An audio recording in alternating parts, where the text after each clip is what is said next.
म्हणजे ज्योतिर्लिंगाचा संबंध थेट त्या अनंत ऊर्जाच्या सिद्धांताशी आहे, ज्याला आपण प्रकाशस्तंभ म्हणजे कॉलम ऑफ लाईट म्हणतो. बरोबर की नाही? जेव्हा आपण ज्योतिर्लिंगाचा विचार करतो तेव्हा ते केवळ दगडी मूर्ती नसून ते पृथ्वीवरील असे बिंदू आहेत जिथे ब्रह्म स्वतः प्रकट झाले. यामागची कथा आणि त्यामागील वैज्ञानिक आध्यात्मिक कारणं मी तुम्हाला खालीलप्रमाणे थोडंसं सांगणार आहे. ब्रह्मा आणि विष्णूचा वाद. म्हणजे पुराणात एक कथा आहे, एकदा ब्रह्मा जे सृष्टीचे निर्माते आणि विष्णू जे सृष्टी चालवणारे यांच्यात श्रेष्ठ कोण याच्यावरून वाद झाला. तो वाद सोडवण्यासाठी त्यांच्यासमोर एक अवाढव्य प्रकाशाचा एक स्तंभ प्रकट झाला. तो स्तंभ इतका मोठा होता की त्याचा अंत कुठे आहे आणि सुरुवात कुठे आहे हे कोणालाच कळेना. ब्रह्माजी वरच्या दिशेला गेले आणि विष्णूजी खालच्या दिशेला गेले, पण कोणालाही त्याचा शेवट सापडला नाही. तो अनंत प्रकाशस्तंभ म्हणजे साक्षात शिव म्हणजे ब्रह्म होते. या कथेचा आध्यात्मिक अर्थ असा आहे की अहंकार, ब्रह्मा आणि विष्णूचे रूप कधीही अनंत ब्रह्माचा शोध घेऊ शकत नाही. तो प्रकाशस्तंभ म्हणजेच ज्योतिर्लिंग आहे, हे लक्षात घ्या. ऊर्जेचा पॉवर सेंटर. हे बघा, भारतातील 12 ज्योतिर्लिंग अशाच ठिकाणी आहेत जिथे पृथ्वीची चुंबकीय शक्ती यानी मॅग्नेटिक पॉवर आणि आध्यात्मिक ऊर्जा सर्वाधिक आहे. खगोलशास्त्रीय संबंध काय आहे? ही 12 लिंगे यानी 12 ज्योतिर्लिंग आहेत ना, ही सूर्याच्या 12 राशीशी संबंधित मानली जातात. वैज्ञानिक तर्क काय आहे? संशोधकानुसार या 12 ठिकाणी भौगोलिक मांडणी अशा प्रकारे आहे की ती एक विशेष ऊर्जा यानी एनर्जी फील्ड तयार करतात, म्हणून तिथे गेल्यावर ना मानवी मनाला एक वेगळी शांतता आणि शक्ती जाणवते. ज्योतिर्लिंगाचा अर्थ काय आहे? स्वयंभू ऊर्जा. इतर शिवलिंग ही मानवनिर्मित असू शकतात किंवा स्थापना केलेली, पण ज्योतिर्लिंग ही स्वयंभू मानली जातात. म्हणजे तिथं दिव्य ऊर्जा स्वतःहून प्रकट झाली असं.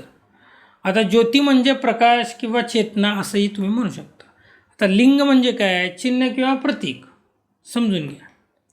म्हणजेच ब्रह्मांडातील त्या अनंत चेतनेचा पृथ्वीवरील प्रकाशमय पुरावा म्हणजे ज्योतिर्लिंग. आता मानवी शरीराशी काय संबंध आहे? योगशास्त्र. योगशास्त्रात आपल्या पाठीच्या कण्याला यानी स्पाईनला शिवलिंगाचा आधार मानलं जातं. जेव्हा आपली कुंडलिनी शक्ती जागृत होते तेव्हा ती मूलाधार चक्रापासून सहस्त्रार चक्रापर्यंत एका प्रकाश स्तंभासारखी म्हणजे ज्योतिर्लिंगासारखी ऊर्ध्वगामी होते.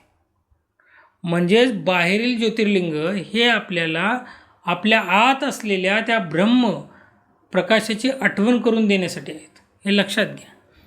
थोडक्यातच सांगायला गेलं तर ज्योतिर्लिंगाची पूजा करणं म्हणजे त्या अनंत तत्वाला शरण जाणं, ज्याचा ना अंत आहे ना आरंभ आहे. हे विष्णू कार्य आणि ब्रह्म कारण यांना जोडणारा एक दुवा आहे असं समजून घ्या.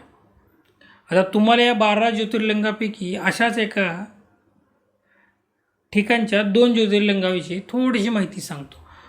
आता ज्योतिर्लिंगापैकी त्या सगळ्या ज्योतिर्लिंगापैकी एक ज्योतिर्लिंग आहे महाकालेश्वर जे उज्जैनचं, आणि केदारनाथ हिमालयामध्ये. ही 2 ठिकाणे तुमच्या ब्रह्म आणि जीवात्मा या विषयाला म्हणजे बरोबर न्याय देतात. ही 2 ठिकाणे आहेत ना, तुम्हाला ब्रह्म आणि जीवात्मा हा विषय समजून सांगण्यासाठी योग्य आहेत. आता महाकालेश्वर म्हणजे काय? काळ आणि ब्रह्म. आता उज्जैनचे महाकालेश्वर हे एकमेव दक्षिणमुखी ज्योतिर्लिंग आहे. दक्षिण दिशा ही यमाची आणि मृत्यूची मानली जाते. आता तत्व काय म्हणते का? शिव हे महाकाळ रूपात, काळ म्हणजे वेळ, या जगात प्रत्येक गोष्टीचा अंत आहे, बरोबर, पण शिव त्या काळाचेही काळ आहेत. विचार करा, जेव्हा जीवात्मा अशुद्ध होतो आणि शरीराचा मृत्यू होतो तेव्हा त्याला पुन्हा शुद्ध करण्यासाठी महाकाळाच्या प्रक्रियेतून जावं लागतं. महाकाळ म्हणजे काय? ती अनंत ब्रह्म जे सृष्टीचा संहार करून पुन्हा नवनिर्मितीसाठी जागा करून देतं. आता केदारनाथ काय आहे? मुक्ती आणि तपस्या. आता केदारनाथ हे हिमालयातील अत्यंत दुर्गम ठिकाणी आहे. हे ज्योतिर्लिंग बैल नंदीच्या पाठीच्या उंच भागासारखे दिसतं. पांडवांना जेव्हा आपल्या कर्माचे प्रायश्चित्त हवे होते तेव्हा ते तेथे गेले. आता याचा तुमच्याशी कसं काय संबंध आहे सांगतो. जीवात्मा जेव्हा आपल्या कर्माची फळे भोगून थकतो आणि त्याला त्या अविनाशी म्हणजे विष्णूची ओढ लागते, तेव्हा तो केदार म्हणजे क्षेत्र शरीर त्या ब्रह्मतत्वाकडे निघतो. केदारनाथ हे जीवात्म्याच्या कर्मापासून मुक्ती मिळवण्याचं प्रतीक आहे. मित्रांनो, ही 12 ज्योतिर्लिंग म्हणजे पृथ्वीवरील कॉस्मिक पॉवर स्टेशन आहेत, माहिती आहे का. विचार करा, महाकालेश्वर आपल्याला सांगतं की तुमचं शरीर नश्वर आहे, काळ सगळं संपवणार आहे, म्हणून त्या अविनाशी तत्वाचा शोध घ्या. तर केदारनाथ आपल्याला आठवण करून देतं की कर्माचा डोंगर कितीही मोठा असला तरी भक्ती आणि तपाच्या जोरावर तुम्ही त्या ब्रह्मात विलीन होऊ शकता. ही ज्योतिर्लिंग म्हणजे केवळ दगडं नाहीत, तर ते तुमच्या आतली ज्योती म्हणजे आत्म्याला परमलिंगाशी म्हणजे परमात्म्याशी जोडणारा मार्ग आहे असं समजून घ्या.